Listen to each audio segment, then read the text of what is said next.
चंबल के मुरैना के गोलीकांड ने सबको झकझोर कर रख दिया है। दो परिवारों के बीच चला आ रहा जमीनी विवाद अब बड़े हत्याकांड में बदल गया है। जो लड़ाई लाठी डंडों से शुरू हुई थी वो बंदूकों की गोलियों तक जा पहुंची।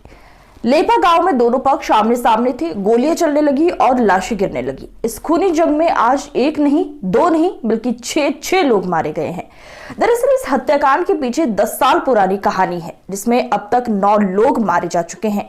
इस पूरे मामले को समझने के लिए उस कहानी को जानते हैं जिसकी वजह से ये नरसंहार शुरू हुआ है।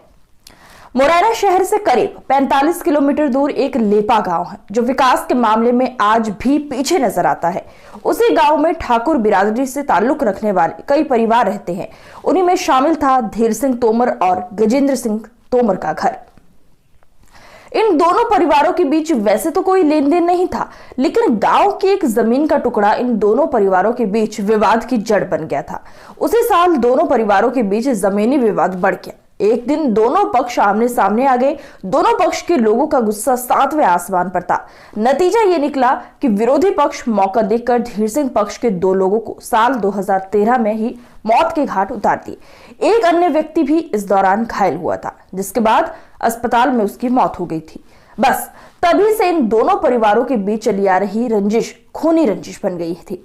इस वारदात के बाद गजेंद्र सिंह का परिवार गांव छोड़कर चला गया था और आरोपी फरार हो गए थे। दोनों परिवारों में समझौता मामला पुलिस से होते हुए अदालत में जा पहुंचा। काफी दिनों तक दोनों पक्ष अदालत के चक्कर लगाते रहे। मुकदमा चलता रहा, लेकिन इसी दौरान ठाकुर बिरादरी के लोगों ने दोनों पक्षों को एक साथ बैठाकर इस मामले में अदालत के बाहर समझौता करा दिया। समझौते की जानकारी लिखित में अदालत को दे दी गई। इस तरह से ये मामला शांत होता दिख रहा था। जिस जमीन को लेकर ये सारा विवाद हुआ था वो कोई ज्यादा उपजाऊ जमीन नहीं थी। वो करीब 4 से 6 एकड़ जमीन बताई जाती है, जिसका एक बड़ा हिस्सा पथरीला है। उस जमीन पर धीर सिंह और गजेंद्र सिंह दोनों ही पक्ष अपना मालिकाना हक जताते रहे हैं। इसी वजह से साल 2013 में 3 लोगों को अपनी जान भी गंवानी पड़ी थी।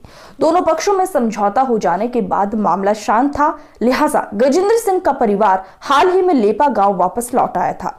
वो फिर से वहीं अपना घर बसा रहे थे। उन्हें इस बात का जरा भी अंदाजा नहीं था कि दूसरा पक्ष अभी तक बदले की आग में जल रहा है। शुक्रवार की सुबह अचानक धीर सिंह पक्ष के लोगों ने गजेंद्र सिंह के पक्ष पर हमला कर दिया। पहले दोनों पक्षों के बीच लाठी डंडे चलते रहे। गजेंद्र सिंह पक्ष के लोगों को जमकर पीटा गया, उनके साथ खूब मारपीट की गई। धीर सिंह पक्ष के लोगों ने किसी को नहीं बख्शा, महिला हो या पुरुष, सबको पीटा गया। इसके बाद धीर सिंह पक्ष के श्यामू और अजीत ने मिलकर गजेंद्र सिंह और उसके परिवार पर फायरिंग शुरू कर दी। बंदूकें गरजने लगी। गोलियों की आवाज से गांव के लोग दहल गए और धीर सिंह पक्ष के एक शख्स के हाथ में राइफल थी। वो अंधाधुंध गोलीबारी कर रहा था। इसी गोलीबारी के बीच कई लोग खून से लहूलुहान होकर जमीन पर गिर पड़े। चीख पुकार मचती रही, लेकिन गोली चलाने वाले नहीं थमे। वो बार बार राइफल लोड करते रहे और गोलियां बरसाते रहे। चीख पुकार मचती रही। जब फायरिंग थमी तो गोली लगने से कई लोग घायल हो चुके थे। 3 लोगों की मौके पर ही मौत हो चुकी थी। इस दौरान 4 महिलाएं भी घायल थी। सभी घायलों को अस्पताल पहुंचाया गया, जहां 3 लोगों ने दम तोड़ दिया।